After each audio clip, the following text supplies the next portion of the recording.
Emmy-winning studios of SCC in the White Bear Lake area, and we're glad to have you. This is a tape session. It's a special edition and about judicial reform, and some big things have happened in the middle of November here, and this is a good time to show the hearing that took place down at the Capitol and the Senate. Also, hope everybody had a Merry Christmas and are going to have a great New Year. And since this is tape delayed, other people will not see it till after the New Year, so I hope your whole holiday season went great. But welcome to the show again. This show is about judicial reform and accountability, and since we are not live, and you'll see in our graphic here below coming up, that you don't get to call in today, but you can email us at speechless_scc@yahoo.com with your comments and questions that you may have, or suggestions for the show. And we especially love those ones that say you need to stop your show. So, but not going to happen. Well, who knows? There's a lot of ways that can happen. But anyway, wow. Capitol on November 17th, a hearing on judicial reform, and you can go to the Senate website and click on their archived audios and pick up any of these Senate hearings that were actually photographed. And we'll give you a link to this show or this hearing down at the Capitol in the Senate when we show some of the clips. But what was taking place down at the Capitol were three bills they were hearing, and I think I left here they are. One was on mandatory retirement age and incumbency designation, and all these bills are just causing a stir in the judiciary. It's a boiling pot right now, and the opposition is going to be significant, and it's going to be great to these bills because, in my opinion, the judiciary is trying to establish an oligarchy, and they're halfway there. Okay, an oligarchy means it's a group of people that are in power and make all the decisions, and they're the lawmakers, and they can change it at their whim. And that's pretty much what's happening in our judiciary right now, although there is still some form of checks and balances. And there's an effort going on right now to take away your right to vote for judges. And as that bill is written, it would take a constitutional amendment, but there's a big push going on down at the Capitol. It's being funded greatly. One of the big funders is George Soros, because then he doesn't have to spend as much money on campaigns. He can just spend his money on electing governors, and then they get to appoint people to the judiciary. Then he controls these judicial judges through the governors. So it just costs him less money. And so that's part of his method of taking more control over everybody's life. But right now, so far in Minnesota, none of that money has come straight from George Soros. It's gone through, in my understanding, some of his organizations. But there's a lot of money funding this effort to establish this judicial oligarchy. And what is called the Qui bill is what is pushing, is what's being proposed in this constitutional amendment. As of right now, I don't think that's going to be heard this year, or if it's heard, it's going to be voted down at the Capitol, because there are enough people that are against this. The senators and the representatives are understanding that there's a problem in our judiciary. And what you're going to hear in these hearings is a lot of talk about separation of powers. And we have separation of powers. It's very clear in our Constitution, and there's a reason for that.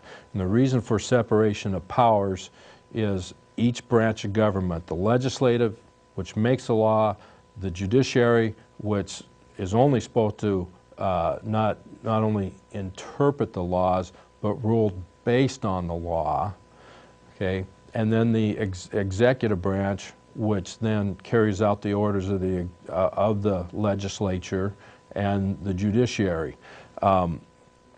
There's three separate powers. They have different functions. They play different roles. And of course, the governor is also a part of the separation of powers, and plays a role in writing laws. But the role he plays is a check and balance role, because all bills have to come out, spending bills have to come out of the House, but other bills can come out of the House and Senate. They originate in the House for the spending bills. And the governor plays a role of check and balance. The judiciary plays a role of check and balance. They play that role all the time, and there isn't a question about it. It's a natural function of what they do, and we don't even think about it. But when the legislature, which has authority of checks and balances over the judiciary, tries to exercise their role, there is very much a disagreement, a kickback from the judiciary when the legislature tries to exercise what is rightly there. And there's 26 areas in our Constitution that say, legislature, here is your authority over the judiciary. So you need to exercise that. And they really, right now, they're having a hard time getting that. They just don't understand that. So the first bill that was proposed is mandatory retirement age and incumbency designation. The second bill, judicial election runoffs for more than 2 candidates. And of course, that's dealing what happened in the 10th Judicial District, where there's 24 people running for an open seat in the general elections. There were 17 other judges who were unaccounted for that ran unopposed, but they had the incumbency designation behind their name. And the third bill talked about the history of Judicial Standards Board and the Code of Judicial Conduct and Ethics. It's trying to do two things, a number of things, but move the Board of Judicial Standards, the Discipline Board, away from the judiciary and away from the governor, and put it under the legislature where our Constitution says it belongs, where we, the people who have authority over these branches of government, through our Constitution said, legislature, you discipline the judges, and you alone. Judicial branch has no part in this. And if we get to that, you're going to hear some tape where how it ended up being that way, because judges didn't like it the way the Constitution was written, and the legislature didn't like it the way the Constitution was written. And also, we're trying to codify, put into law, the Code on Judicial Standards that the judiciary has established, because that is the responsibility of the legislature to write the laws. And they put that off on the judiciary, which they weren't supposed to do, but they did it anyway. So that's our big effort we're trying to accomplish. So this was a big deal. This took 6 years of effort on my part and many other people's part just to get this hearing. So we got this next step. The next step is getting hearings in the legislatures so that there's an actual vote on these bills and there's actual discussion, and it's moving in the right direction right now. This is a big step. Well, we'll see what happens in the process. But we're going to start off with a video, and it's really two videos, and they're at the end of the judicial hearing that took place. But I think they're good summaries, but they also really kick off what took place during the hearing. So we're going to start at the end and then move back forward to the beginning. So first of all, we have Mary Jo McGuire. She just got elected in a special election in Senate District 66, which is St. Paul. Greg Copeland was running against her. He was the former city manager of Maplewood, who did a fantastic job of controlling the budget in Maplewood and saving money and increasing services for the people at the same time, where now we have a whole different situation. It's to reduce services, increase taxes, and just spend in Maplewood. But when you see Mary McGuire, underneath is where you can go, and it's a long URL code, but you can go on the internet and find where the whole meeting took place. But let's hear what Mary Jo McGuire has to say here. Actually make a comment. Excuse me. I'm just encouraged by the debate that we're having about the balance of powers and the three branches of government. It's not surprising that a legislative branch would want to question the power of the other branches. And so I think it's good that we have discussion about what our role is, what the judicial role is, and what the executive branch role is. And so I just point that out, that it is important to have that, but I think it's not surprising that we might question, what their power is, but we need to be careful that we respect that there are 3 branches of government and that they each have their own role. All right. Fantastic statement. And it's great, but it's a little deceptive in that she does not support any of these reforms, and we don't know what reforms she does support. But right now she does not support them, according to discussion that people had with her yesterday down at the Capitol. But that debate needs to go on, checks and balances, well, she called it balance of powers. And that is an appropriate terminology, a stronger terminology that people understand is checks and balances. And so, in understanding the checks and balances, that word was not used in this hearing one bit. It was all separation of powers, and then until the very end you heard balance of powers. And that's a key concept you have to figure out in this process. With 26 areas in our Minnesota Constitution that says the legislature has authority over judiciary in these areas, they need to act, okay? And they haven't been acting in many of these areas.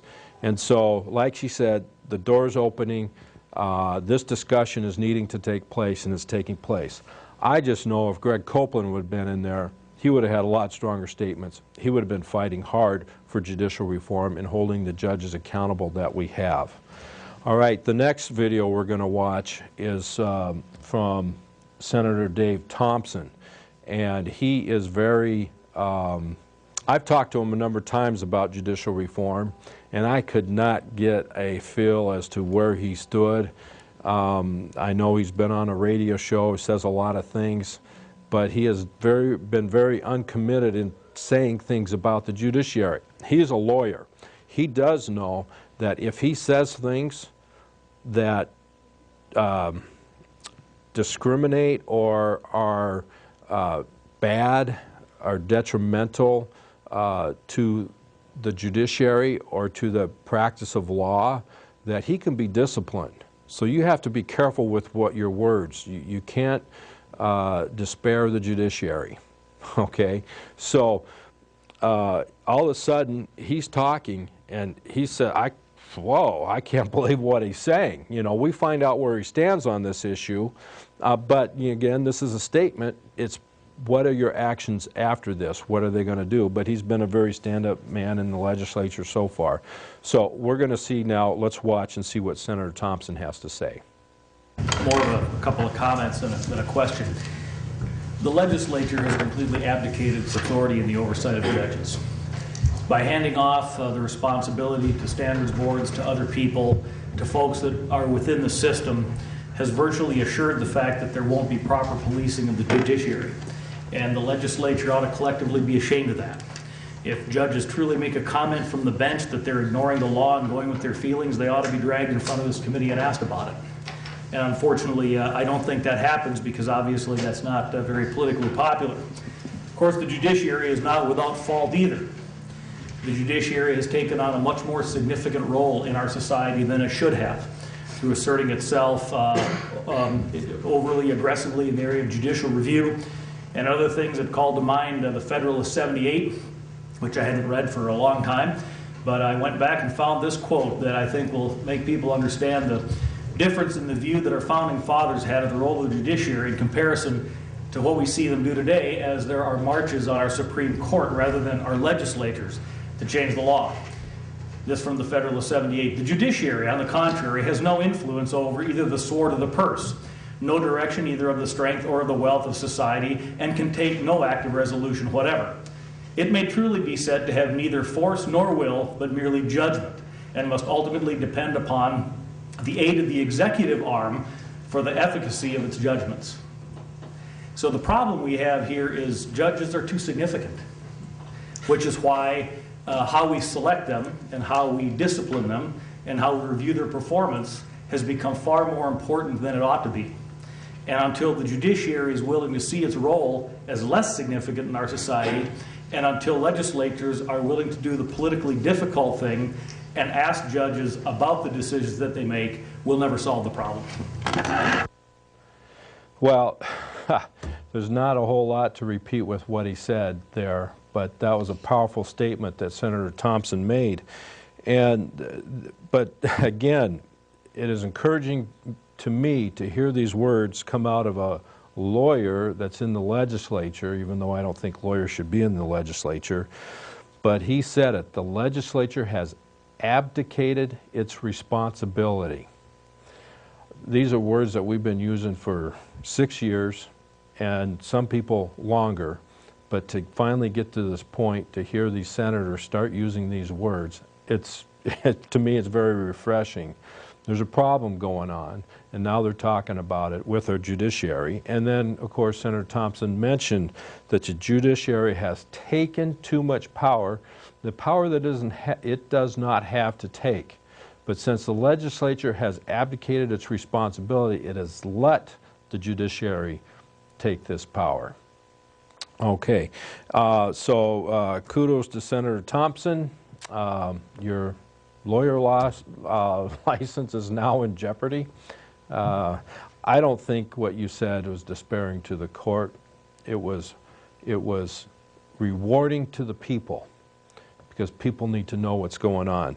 So then Senator Jungbauer had these comments to make after he heard what Senator Thompson, and he starts talking about the money issue in the judiciary and how much money, I mean, because you heard Senator Thompson there, this is not a function of the judiciary to do anything with money, and yet they do, and they have made decisions regarding how much money needs to be spent and where. As we've just seen in these special elections, it goes to the judiciary and they say, well, these are important branches, they need to be kept open, so you need to spend X amount of money. They can't do that. It's against our Constitution, and we the people said no, but they do it anyway, and shame on them. And you know, and you Republicans that like Barry Anderson and some of these Republicans that have been appointed, you gotta get off that. We got a Constitution you're to follow, and follow it in that framework or change the Constitution. But don't take away the right of the people, and don't establish an oligarchy. Establish a democratic constitutional republic. That's what the people want. Keep it that way. All right, let's hear what Senator Jungbauer has to say. And members, on that issue, Senator Thompson makes a great point, and that specifically to the judiciary has no control over the purse. And we've seen in the state of Minnesota itself where when we can't come to a resolution on our budget, the judiciary grabs the purse and starts telling people what should be spent and what should not be spent, which has never, never, never been the role of the judiciary in this society, in this country. That is wrong, wrong, wrong. On the cash end, if you start talking about cash buying influence, then every election has been bought in terms of influence with cash. That's ludicrous. That's as bad as, and I'm sorry, Senator Marty, but you know, your bill I think went too far in limiting things as though a lunch would buy influence over a decision in terms of the legislature or something else. And I think Mr. Wursel has a great comment on the cash end as well, if you would. Well, Senator Jungbauer is definitely right there, and this is the judiciary, whether it's money issues or other issues, exercising way too much power, and they shouldn't be doing that. And you know, it's just like a parent with a child. When the child's misbehaving, it's the parent's responsibility to provide correction to the child, or as some people call the rod of discipline, which is just correction. Doesn't mean you beat them. But you know, well, maybe the judiciary needs to have some beatings taking place. Just kidding. But they definitely need to have some discipline by the legislature. That's their role. Okay, next up we're going to see Senator Thompson again talking about the role of, it's important that it's the people that get served, because it's the people who are the authority, and we shouldn't be bowing to the judiciary. And then Senator Greg Wurzel, Attorney Greg Wurzel, will speak more on the money issues and some of the problems with money issues in the judiciary. So let's roll the tape. Don't lack respect for the judiciary. I'm a licensed attorney, have been for 24 years, and have done a lot of litigation, been in front of numerous Article III judges as well as administrative law judges. So that being said, I respect the people more than I respect any branch of the government, and the people deserve to have government administered in the way that our Constitution sets forth. That's my concern. I have really no bias against the judiciary or the legislature, and I've even been nice to the governor today, so I'm really being a good guy. Thank you, Mr. Chairman. I would like to address the cash issue, campaign money. That is a serious concern, and I don't think we should belittle it, but I do want you to understand that the Eighth Circuit Court of Appeals did strike down as unconstitutional a provision that prohibited judicial candidates from personally soliciting campaign funds, and they struck it down because they said it violated the First Amendment free speech. And again, the Supreme Court simply created yet one more rule that says you can't solicit unless you have 20 or more people in your audience. And I think, like I said, the Eighth Circuit three-judge panel also struck that rule down. What we have actually, you will find in your bill, is that we're trying to deal with this problem, and it says that the candidate can solicit campaign contributions, but not from attorneys or others who are likely to appear before the candidate's court. If there is any group that is likely to have influence over a judge, trust me, ladies and gentlemen, and who wants to buy justice, it's the attorneys who appear in courtrooms. And again, if you look at history and you go back and start looking at who gives money to judicial campaigns, you will find that most of the money, I'm going to venture 80%, comes from law firms giving money to the incumbents. And you have to ask yourself, why? Why is all this money flowing to the incumbents? And why is it coming from law firms? And my suggestion to you, that is dangerous, and we need to change that. If we do nothing else, we need to stop that practice. And I hope, again, you'll take a serious look at these provisions. And again, some very strong statements by Senator Thompson. And here he's saying, we the people. And he's got it right. Everything is about we the people, not about we the legislature or we the judiciary. Both of those branches, all branches of government, are constrained by the Constitution. And of course, we the people, through our legislative branch, can go out and amend our Constitution. It takes a tremendous amount of effort. That's what's happening with the marriage amendment that's coming through right now. All right, and remember to turn down the sound of the mic in the studio there. We the people, you got to remember that. If you're not we the people, you're in a different, you want a different form of government, and any different form of government means slavery. Okay, then you got Greg Wurzel and his statements about money in the system.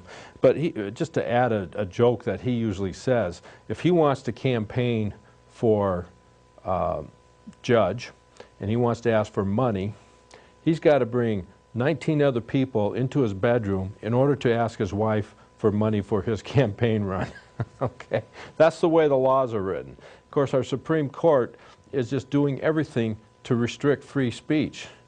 And when Greg Wurzel won his case in the U.S. Supreme Court and slapped down the Minnesota judiciary for violating free speech rights, the Minnesota judiciary, the Supreme Court, again writes these other rules that do the same thing to prohibit free speech. And these are also Republican-appointed judiciary. These people that we have on our Supreme Court, And there's been some change over there, but these people on the Supreme Court, when these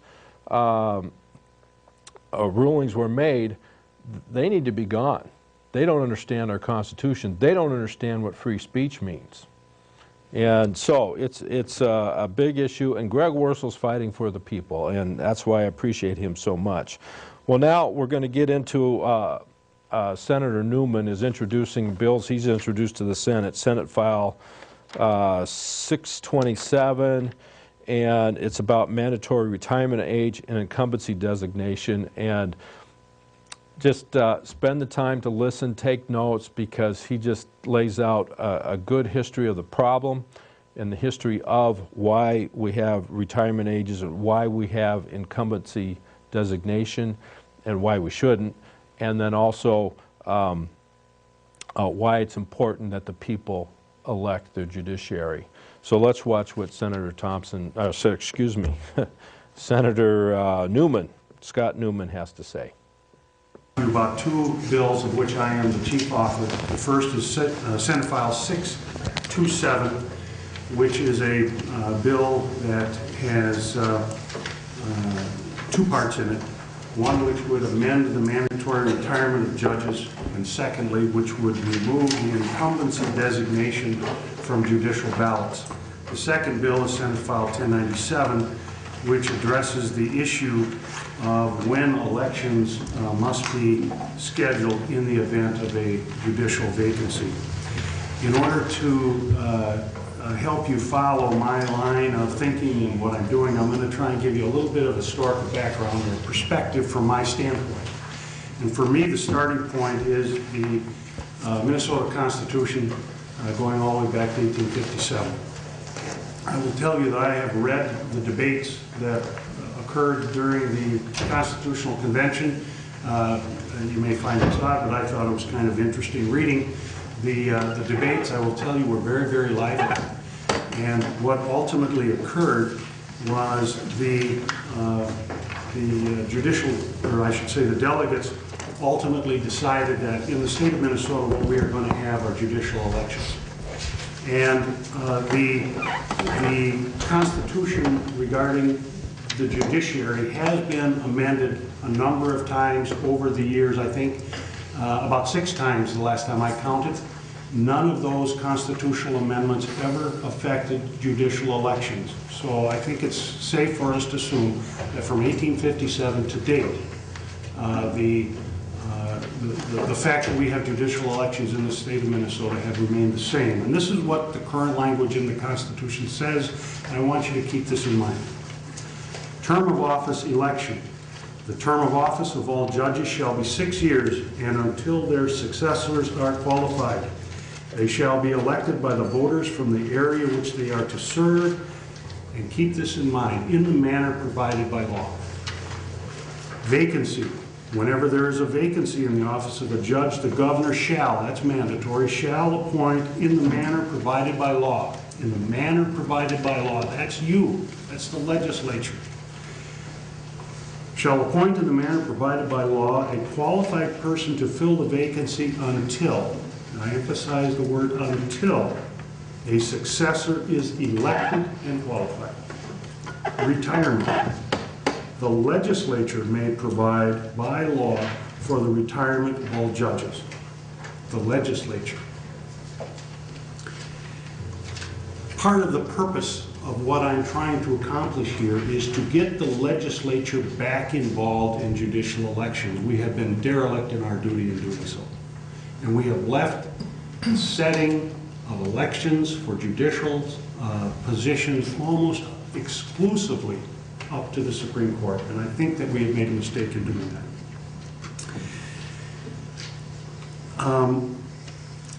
The problem that we have is that our Constitution, according to what I just read to you, clearly indicates that we are to elect our judges. But in point of fact, that isn't happening. We have created, within the state of Minnesota, a de facto appointment system. And just to illustrate that fact for you, let me just share this with you. There are 7 Supreme Court justices. The only justice on the Supreme Court that's ever been elected without having first been appointed is Alan Page. There are 19 judges on the Court of Appeals. To the best of my knowledge, none have ever been elected without having first been appointed.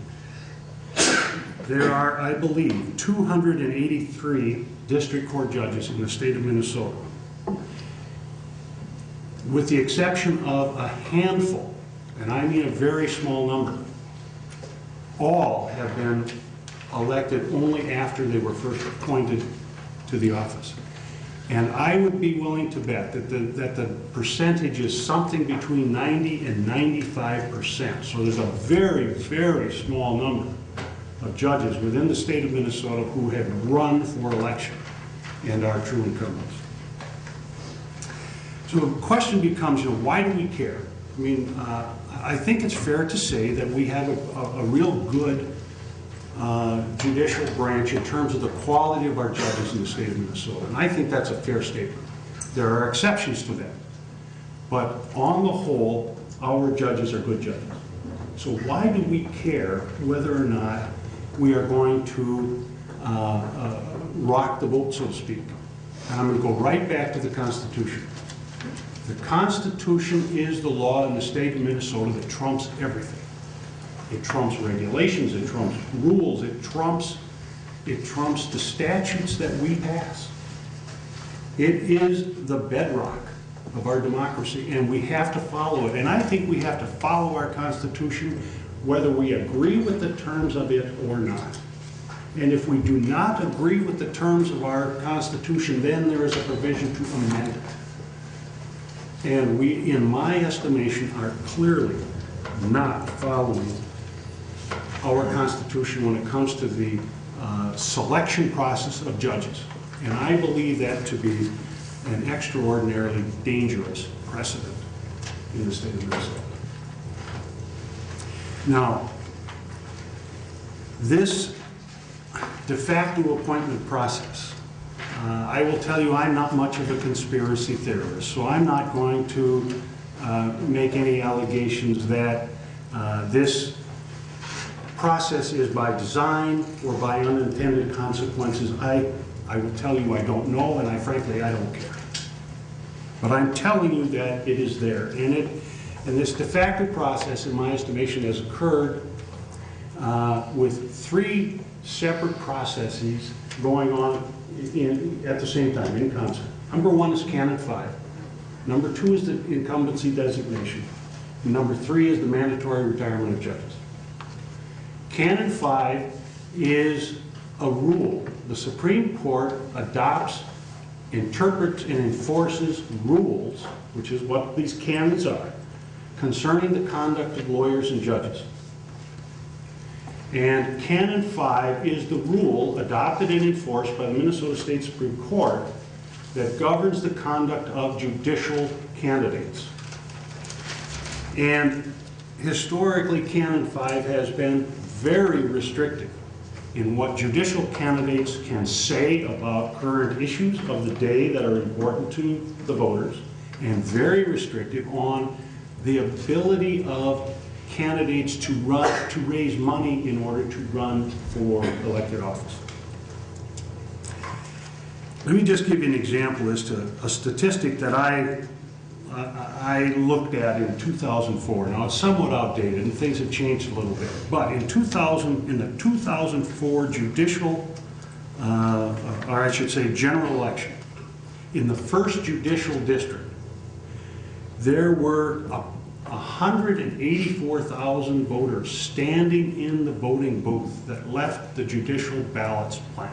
40% of all of the voters in the first judicial district who voted in the other elections left the judicial ballots blank. And I believe that they left the ballots blank because they didn't know anything about the candidates, and the reason they didn't know anything about the candidates is because of the restrictions placed on the candidates through Canon 5. To illustrate just how restrictive Canon 5 is and why I think it's important that you as a legislature become involved in judicial elections, I'm going to give you a quote out of a case that came out of the state of Minnesota and went all the way to the United States Supreme Court. And this is what the U.S. Supreme Court said about the Minnesota State Supreme Court regarding its involvement, the Minnesota Supreme Court involvement in judicial elections. Quote, without apparent constitutional or statutory authority, the Minnesota Supreme Court has stepped into the legislative arena in an attempt to regulate the political climate of statewide elections. Now, they're speaking specifically of judicial elections, but to me that is a stunning condemnation by the U.S. Supreme Court concerning the conduct of the Minnesota State Supreme Court when it comes to judicial elections. And to me, that simply illustrates the fact that we have got the fox garden hen house. The Minnesota State Supreme Court is the body currently that is very involved in regulating judicial elections. And it's because of this kind of conduct that I am recommending that the legislature become much more involved in judicial elections. The second piece is the incumbency designation on the ballot. Now, I'm talking again about the de facto appointment system. The second piece is the incumbency designation. That statute is, I believe, in your packet, and it simply says, designation of incumbent judicial offices. If a Chief Justice, Associate Justice, or Judge is a candidate to succeed again, the word incumbent shall be printed after that judge's name as a candidate. I am truthfully not aware of any other candidate in the state of Minnesota for any elected office that has given that advantage in an open and free election. And I truly don't understand why it is there. I think that the judges like it because it gives them an advantage, but I also think it's a severe impediment to open and free elections. And in my view, it is very simply a job retention tool to be used by the judiciary in having incumbents reelected. And I simply can't imagine a member of this committee seriously believing that you would support an incumbency designation on your reelection campaign. I don't think it is. But it is embedded in statute. And so what we have then is a hurdle for a candidate who wants to come forward and run in a fair and open election against an incumbent judge. And it simply is not a fair, level playing field. The last part of the de facto appointment system is the mandatory retirement statute. And that statute says very simply, mandatory retirement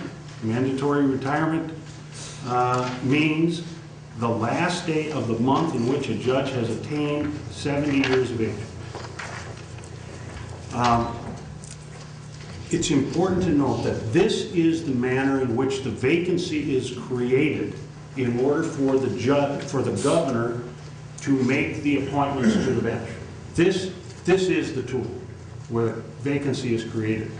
And truthfully, think about this. Can you think of any other elected office in the state of Minnesota at any level where the elected official is prevented by law from completing their elected term?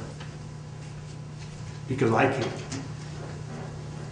And I simply believe that what we should do as a legislature is remove the incumbency designation and level the playing field for judicial candidates and allow elected officials, judges, to complete the term that the voters have elected them to. Now, some may come forward and say, well, you know, that's getting pretty old, you know, for judges to be serving after they're 70 years of age. And if you think that that's okay with me, reduce the mandatory retirement age. I don't care. The Constitution gives us the authority to do that, and the Supreme Court has so ruled. But on the other hand, I will tell you that it is embedded in the Constitution and a normal practice for the Supreme Court to bring retired judges back after they have retired to continue working. So I really don't think we are going to jeopardize the value of service of judges if we simply allow them to complete the term of office to which they were elected. So what I have done with regard to Senate File 627 is in Section 1, simply allowing the judges to complete their term of office. You will note that there is language in there that it talks about the official year of the state. And when this bill was drafted, I didn't have a clue what that meant. And Ms. Pontius bailed me out. And we find that the official year of the state is defined in the Constitution, Article 7, Section 7, that deals with voting, the elective franchise. And so we decided to use that term because it is very, very specific. But all we're trying to accomplish in Section 1 is allow judges to complete the term to which they were elected. Section 2 is the repealer of the incumbency designation that I have talked about. The other bill that I wanted to mention to you or briefly visit with you about is Senate File 1097. It's a little bit more complicated in terms of the language, but I'm going to direct your attention to statute. For you that wish to look it up, it's statute 2.722 subdivision 4. 2.722 subdivision 4. That's the statute that gives the Supreme Court the authority to determine whether or not a judge's position, a seat, they call it, that we're either going to continue it, or we're going to discontinue it, or we're going to transfer it. We're going to move it someplace else. And I really think that's probably a pretty good idea, because I would think that the judicial branch administratively knows where they need to put their people in order to get things done. So in Senate File 1097, what I'm trying to do, and I'm open to suggestions, but what I'm trying to do is have the legislature become involved in judicial elections, and when are they going to occur? So Part 1 begins at line 1.19 through line 1.24, and that's where a judicial office is going to become open shortly before a general election. And I'll tell you a real quick story. Why? Yes? Just to give you a friendly reminder, you were given 15 minutes. How long have I gone? You're at about 17 and a half. Give me 2 minutes. I'll wrap it up. Your time. Mr. Chairman. 3 o'clock. Thank you, sir.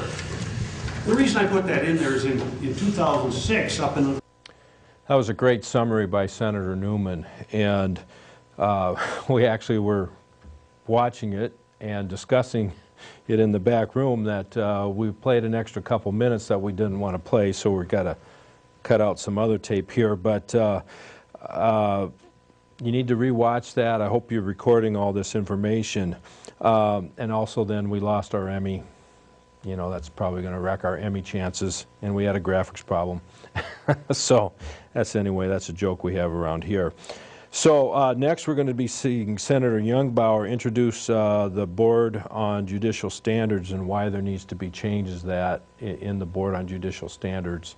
And it's just interesting what he has to say. So let's watch Senator Youngbauer. Many of us have more of a lack of information on judiciary, and that's why we have really strong feelings on that incumbency designation, or things that maybe hinder people from getting information on how judges rule, or people that are running for that office. And having been serving here 9 years, and before that 4 years as a mayor, we always hear these different issues from our constituents, and I've heard many, many issues about judges and cases. And people always tell me that when they feel just this empty feeling when a judge rules something and they disagree with it, but maybe don't have the money or the wherewithal to bring it somewhere else. And I'll just start with one simple case that I went through in district court. I won't give you the details, but the judge's ruling was exactly this. As she faced me and my attorney in district court, she said, "I find no basis in law," and that's her quote, "I find no basis in law, however, I feel as though the plaintiff has been aggrieved." And to me, you don't have to be much of a student of the law to understand that a judge takes an oath of office like we do as legislators, and if you blatantly say you're not using the law as part of your decision, I think you ought to be removed. And I've heard of many folks that have come to me and said, well, we've put complaints before the Judicial Standards Board, but these are judges that are and attorneys that are judging their peers, and so they have this tendency to not want to make an adverse decision on their peers. And I think that's normal. I think we as legislators, we don't, at least I don't want to make any harsh judgment about my peers, whether I disagree with them or not. I always try to find the good in everything, and I think that you need somebody outside to be able to judge when something's going wrong that way. And I think you need a better set of rules. The Supreme Court has come up with rules by which we they have this board on judicial standards and the rules by which we judge our judges. But I'm the chief author of a bill. We don't have the Senate version yet, but the House file is 1568, and we're looking at modifying the structure of the membership of the board by replacing the existing membership of the board with 8 legislators, 4 from each House and the Senate. So members, currently the board consists of 1 Court of Appeals judge, 3 district court judges, 2 lawyers, and 4 non-lawyer citizens. So you do have citizens there. But I think it's hard for that citizen then again to grasp, and I don't meet that many people that read the Constitution. However, I'm always there to provide them a copy of both the Minnesota and the U.S. Constitution so that they can read it and understand it. So I think in order to understand a complaint, I think we as legislators perhaps have a better grasp of that. And maybe I'm not so certain that that's the right makeup, but I think you need to start somewhere to change from really the attitude of the citizens that the fox is watching the hen house. So the bill doesn't specify how the members of the board would be appointed, so there's a lot of work that we can do there.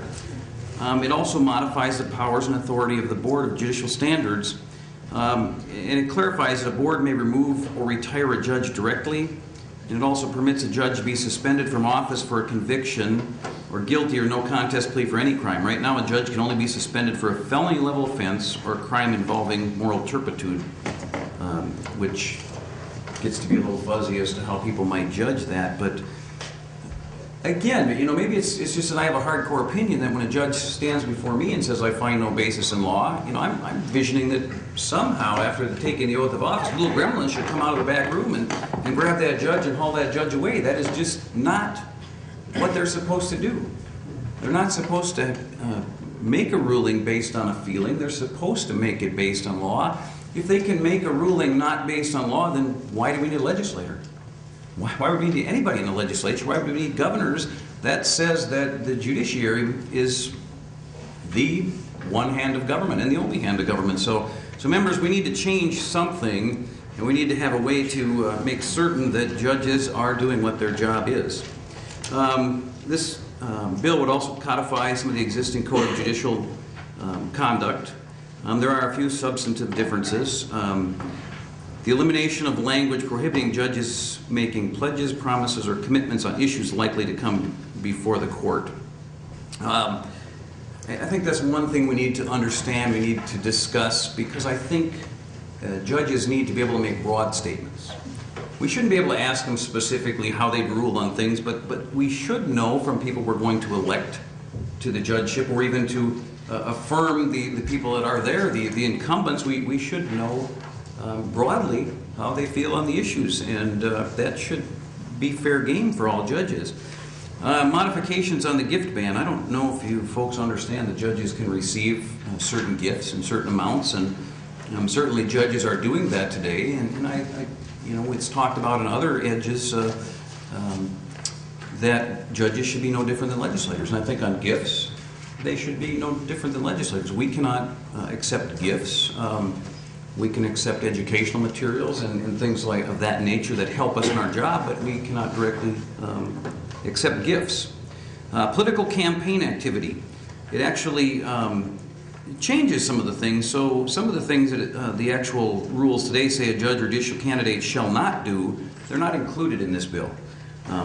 Specifically for a reason, because I think that we should be able to have our judges go out there and again tell us what they're going to do, collect campaign funds, run a significant campaign fund, not because I'm trying to kick good people out of office, not because of anything else, but when we go out there to make that vote, and I don't know about the rest of you, but I always have, hundreds of calls from people saying, who should I vote for judge? What do they stand for? And there's no way to get that information out. So if for no other reason, judges ought to be able to raise monies in order to put out campaign information about what they're doing.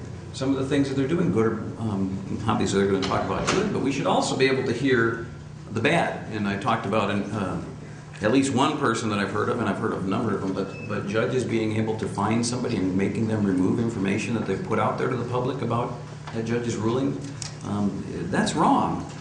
That's wrong. So, so this changes some of those things and allows judges to actually be able to be involved in political activities. And I think, again, from my perspective, and being here 9 years, next year will be 10 years. It's a short period of time compared to some of my peers like Senator Limmer.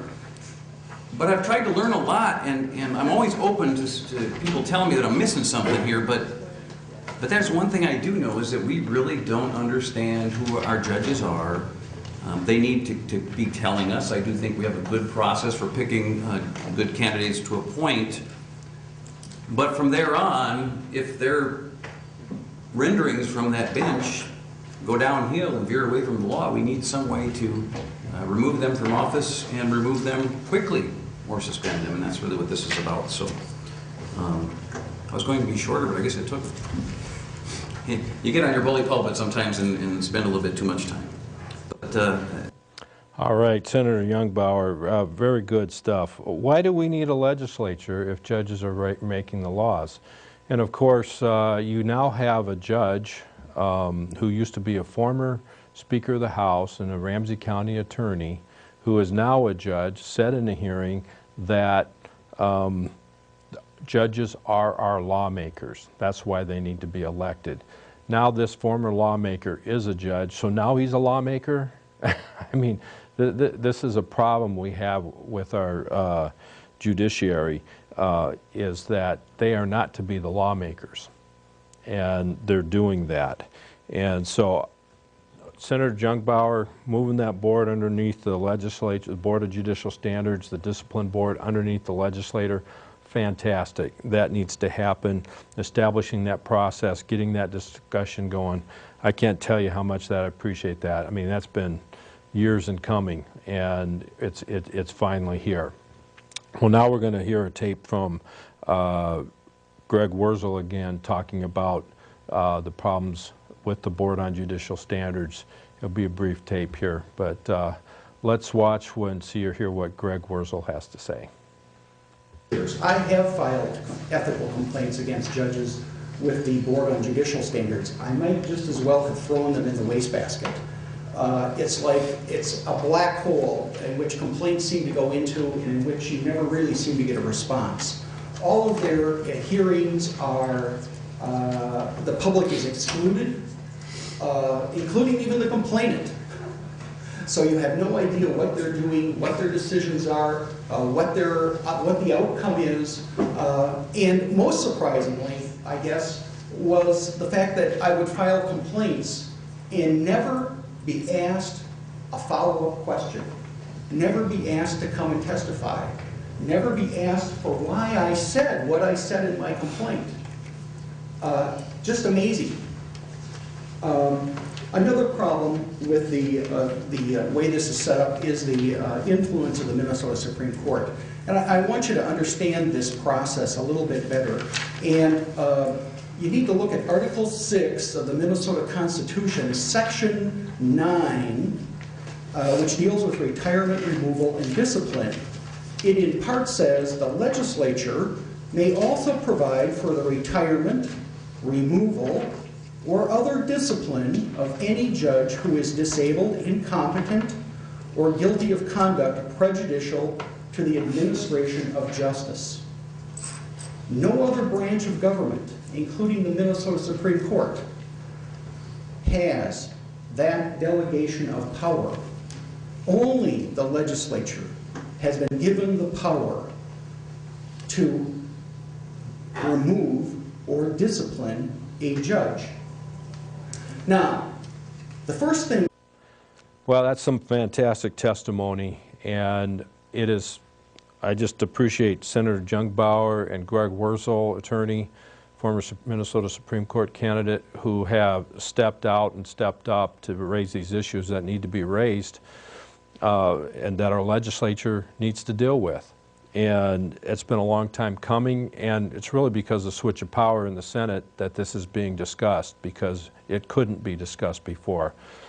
Basically, in my opinion, the DFL was covering up for what was taking place in the judiciary, and you know what? They knew it, and they knew there was a problem because people have complained over and over, and on both sides of the aisle. It's happening to Republicans, it's happening to Democrats. It just has nothing to do with the party. It has to do with the power of the judiciary. So let's get these bills, let's get this discussion going. Call your representatives, call your senators. Remember, people, if you don't stand up for other people's liberties, who's going to stand up for yours? And good people don't do nothing.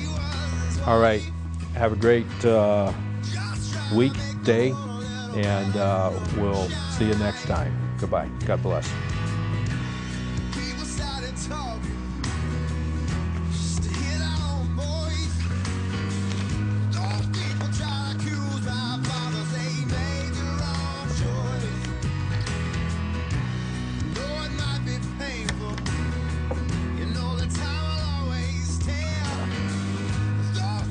I've